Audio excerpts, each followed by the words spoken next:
नमस्कार दोस्तों, स्वागत है आपका हमारे चैनल पर।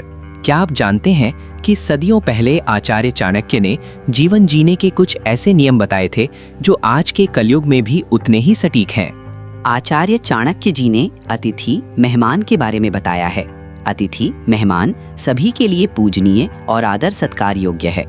द्विजों, ब्राह्मण, क्षत्रिय, वैश्य वर्णों का गुरु अग्नि है और ब्राह्मण सभी वर्णों के लिए पूजनीय है। स्त्रियों का गुरु उनका पति होता है। अतिथि मेहमान सभी वर्णों और जातियों के स्त्री पुरुषों के गुरु एवं पूजनीय होते हैं। अतिथि सभी का गुरु होता है। आचार्य चाणक्य जी ने बताया है कि व्यक्ति के निर्णय के 4 तत्व होते हैं: त्याग की भावना, उत्तम चरित्र, शुभ गुण तथा सत्कर्मों का अनुष्ठान। जिस प्रकार सोने की परख 4 प्रकार से होती है, उसी प्रकार व्यक्ति के व्यक्तित्व की परख जांच भी 4 प्रकार से होती है। जैसे सोने की शुद्धता व अशुद्धता को जानने के लिए उसे घिसा जाता है, काट कर देखा जाता है, अग्नि में तपाया जाता है और कूटा जाता है, उसी प्रकार व्यक्ति की परीक्षा भी 4 प्रकार से होती है: त्याग, दान से, शील, गुण और उसके आचरण से होती है। आचार्य चाणक्य जी ने कहा है कि आपत्तियों और संकटों से व्यक्ति को तभी तक डरना चाहिए जब तक वो दूर हैं। भय आने पर उनका डटकर मुकाबला करना चाहिए। धीमान व्यक्ति को जब तक भय उसके सामने नहीं आता, उससे डरना या घबराना नहीं चाहिए। उसका बिना किसी घबराहट के डटकर मुकाबला करना चाहिए। भय उपस्थित होने पर उससे भयभीत नहीं होना चाहिए। उसका डटकर सामना करना ही मनुष्य की वीरता है। भय के सामने आने पर घबराना नहीं चाहिए, उस पर निसंकोच होकर प्रहार करना चाहिए। आचार्य चाणक्य जी कहते हैं कि जिस प्रकार बेर के वृक्ष पर उगने वाले कांटे और बेर के फल एक जैसे स्वभाव वाले नहीं होते, ठीक उसी तरह एक ही नक्षत्र में जन्मे, एक ही माता के गर्भ से जन्मे बालक भी एक जैसे स्वभाव व एक ही समय अथवा एक नक्षत्र में एक ही माता के गर्भ से उत्पन्न जुड़वा बालक भी एक स्वभाव के नहीं होते। दोनों के स्वभाव एक दूसरे से अलग होते हैं। उसी प्रकार जैसे बेर के वृक्ष पर उगने वाले फल व कांटे दोनों उगते हैं और उनका स्वभाव बिल्कुल अलग होता है। बेर के फल जहां लोगों को स्वादिष्ट लगते हैं, परंतु बेर के वृक्ष पर उत्पन्न कांटे चुभन पैदा कर व्यक्ति को दुख पहुंचाते हैं। आचार्य चाणक्य जी कहते हैं कि जो कभी अधिकारों के पीछे भागने की इच्छा नहीं रखता, जो किसी पद या पदार्थ को पीने की इच्छा नहीं रखता, वो अपनी वेशभूषा के प्रति भी ध्यान नहीं रखता। बुद्धिहीन पुरुष प्रिय और मीठे वचन नहीं बोलता तथा सत्य बोलने वाला मक्कार धूर्त नहीं होता। अधिकतर देखा जाता है कि योग्य व्यक्ति ही अधिकारों की प्राप्ति हेतु सचेत रहता है और किसी से मिलने जाने पर या किसी के अपने घर आने पर कपड़ों तथा सजने संवरने की ओर विशेष ध्यान देता है। जिसे कुछ लेना देना ही नहीं, उसे किसी की क्या चिंता। वो इन सभी बातों की ओर तो ध्यान ही नहीं देता। अकुशल व्यक्ति अपनी बात को ठीक ढंग से नहीं कह पाता और साफ साफ कहने वाला व्यक्ति अपने मन में कुछ भी छिपाकर नहीं रखता, वो तो सत्य वचन ही कहता है। आचार्य चाणक्य जी कहते हैं कि जो गुण जिसके पास नहीं है, वो दूसरों के पास देखकर ईर्ष्या करता है। इस जगत की ये रीत है, जो किसी चीज से वंचित है, वो दूसरों के पास देखकर उससे ईर्ष्या करता है। मूर्ख, बुद्धिहीन अवितु से ईर्ष्या करते हैं। निर्धन दरिद्र धनिकों अमीरों से द्वेष रखते हैं। वेश्याएं कुलीन पतिव्रता स्त्रियों से तथा सौभाग्यवती सुहागिन स्त्रियों से विधवाएं द्वेष करती हैं। आचार्य चाणक्य जी कहते हैं कि आलस्य और अभ्यास के बिना विद्या नष्ट हो जाती है। दूसरे के हाथ में गया धन आसानी से नहीं मिलता। बीज की कमी से खेत नष्ट हो जाता है तथा बिना सेनापति के सेना मारी जाती है।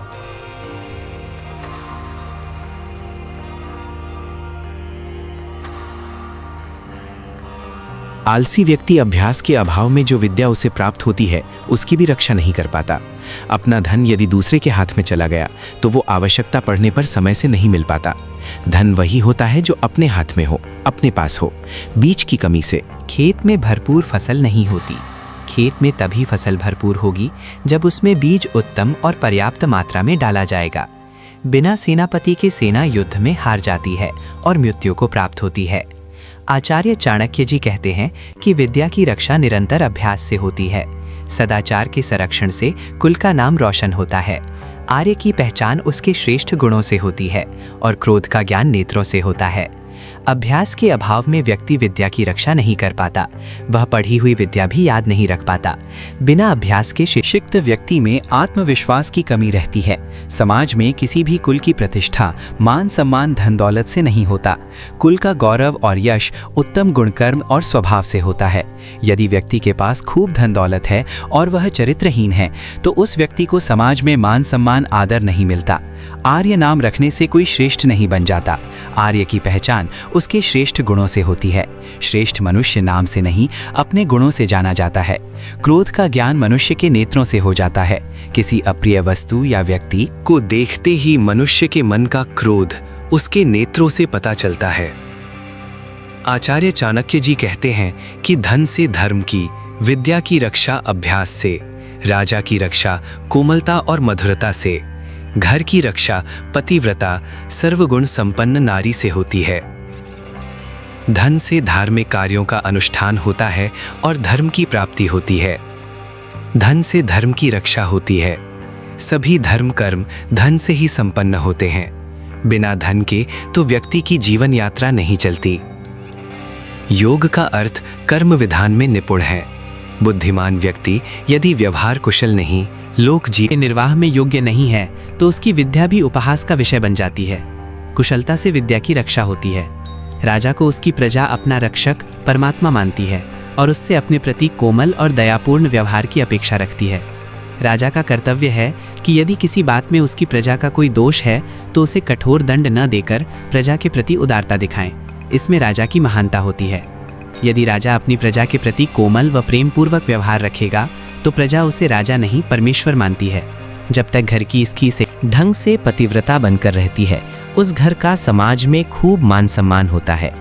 जब स्त्री अपने पतिव्रता धर्म से पथभ्रष्ट हो जाती है तो सारे परिवार की प्रतिष्ठा मिट्टी में मिल जाती है। आचार्य चाणक्य जी कहते हैं कि वेदों के तत्वज्ञान को, शास्त्रों और उसके श्रेष्ठाचार को व्यर्थ बताने वाले, संतों को ढोंगी पाखंडी कहने वाले व्यक्ति सदा दुख पाते हैं। वेदों के तत्वज्ञान को व्यर्थ कहने और उनके निंदा करने वाले व्यक्ति, शास्त्रों और उसके श्रेष्ठाचार व्यर्थ बताने वाले, उनके विषय में अनाप शनाप अपशब्द बोलकर वाद उत्पन्न करने वाले व्यक्ति सदैव दुख पाते हैं। संतों महात्मों को ढोंगी पाखंडी धूर्त कहकर उनका उपहास उड़ाने वाले व्यक्ति, उनके चरित्र को मिथ्या कहकर कलंकित करने वाले व्यक्ति इस लोक में तो क्या परलोक में भी भारी कष्ट उठाते हैं। किसी अपशब्द कहना, उनका उपहास उड़ाना व्यक्ति की मूर्खता है। चाणक्य जी कहते हैं कि दान से दरिद्रता का नाश होता है, सुशीलता सदाचार से दुर्गति का नाश होता है, बुद्धि अज्ञान को नष्ट करती है, सद्भावना से भय का नाश होता है। दान देना बहुत अच्छा कार्य है, परंतु दान उसी व्यक्ति को देना चाहिए जिसके पास दान देने के लिए पर्याप्त धन हो। दान देने से धन की कमी नहीं होती। जो व्यक्ति स्वयं कष्ट सहकर दूसरों के कष्ट दूर करने का प्रयास करता है, ऐसे उदार दरिद्र व्यक्ति के प्रति प्रभु अपने दया भाव से उसकी दरिद्रता शीघ्र ही दूर कर देते हैं। संकट उत्पन्न होने पर अपने सदाचार की रक्षा में तत्पर व्यक्ति अन्य व्यक्तियों की दृष्टि में बहुत ऊंचा उठ जाता है। उसका अत्यधिक महत्व बढ़ जाता है। समाज में लोग उसका मान सम्मान करने लगते हैं और उसके मित्र उसके सहयोग के लिए तैयार हो जाते हैं। इससे शीप उन्हीं ही उसका संकट दूर हो जाता है। उत्तम बुद्धि का कार्य है अज्ञान का विनाश करना। यदि अज्ञान का विनाश नहीं होगा तो बुद्धि की सात्विकता संदेह की वस्तु बन जाती है। बुद्धि अज्ञान का विनाश करती है। भय, डर का मुख्य कारण दुर्भावना है और दुर्भावना को दूर करके ही भय को मिटाया जा सकता है। भय, डर की आशंका का मूल कारण अविश्वास और संदेह होता है। सद्भावना से भय का नाश होता है। काम के समान और कोई रोग नहीं है। मोह के समान कोई शत्रु नहीं होता है।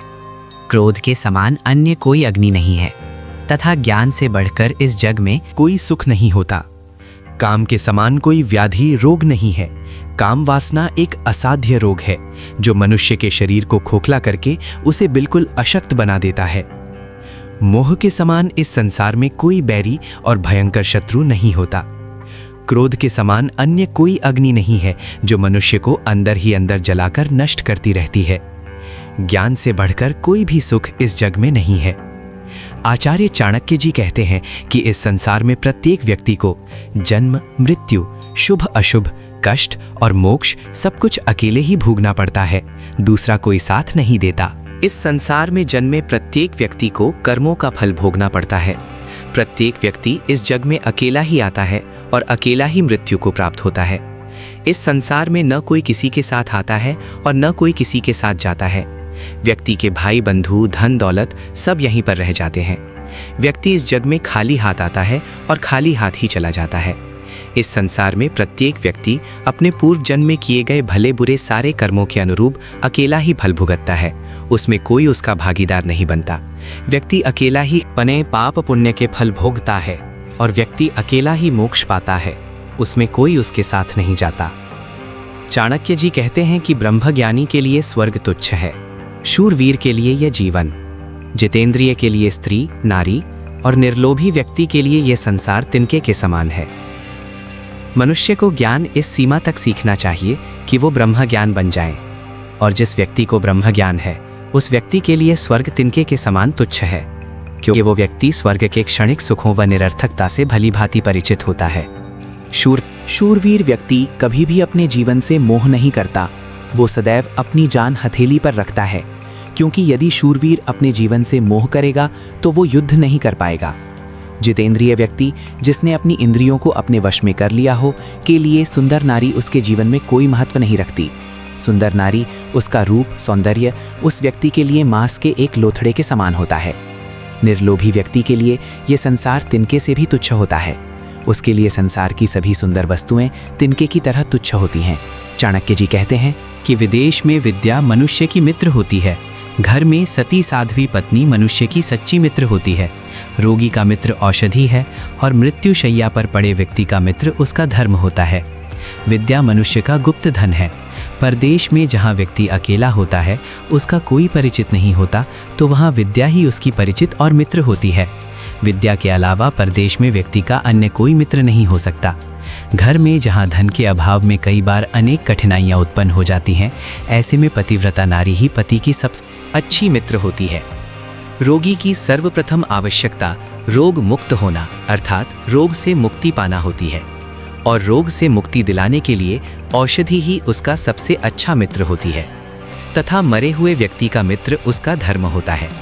मरने के पश्चात व्यक्ति के साथ और कोई नहीं, केवल उसके कर्म और सत्कर्म ही उसके साथ जाते हैं। आचार्य चाणक्य जी कहते हैं कि वर्षा की आवश्यकता सिर्फ वर्षा रहित सूखे क्षेत्रों में होती है। भोजन की आवश्यकता भूखे व्यक्ति को होती है। धनी व्यक्ति को दान देना व्यर्थ है। दिन में दीपक जलाना व्यर्थ है। समुद्र में वर्षा का होना व्यर्थ है। जिस व्यक्ति का पेट भरा हो, भोजन से तृप्त हो, ऐसे व्यक्ति को भोजन कराना व्यर्थ है। धनी व्यक्तियों को दान देना उसी प्रकार व्यर्थ है जैसे दिन में सूर्य के उजाले में दीपक जलाना। आचार्य चाणक्य जी कहते हैं कि मेघ के जल के समान कोई दूसरा जल स्वच्छ नहीं होता, आत्मबल के समान कोई बल नहीं होता, नेत्र के समान कोई ज्योति नहीं है, तथा अन्न के समान कोई वस्तु प्रिय नहीं होती। मेघ बादलों से बरसने वाले जल के समान दूसरा कोई जल स्वच्छ और शुद्ध नहीं होता। व्यक्ति में यदि आत्मबल है तो बाहरी शक्तियां भी उस व्यक्ति का साथ देती हैं। आत्मबल के समान कोई दूसरा बल नहीं होता। आत्मबल शरीर और इंद्रियों के बल से बढ़कर होता है। नेत्र ज्योति के समान दूसरी कोई ज्योति नहीं होती, क्योंकि नेत्रों की ज्योति से ही हम सब कुछ देखते हैं। और अन्न के समान दूसरी कोई प्रिय वस्तु नहीं है, और ना ही अन्न के अतिरिक्त किसी वस्तु से हमारी भूख शांत होती है।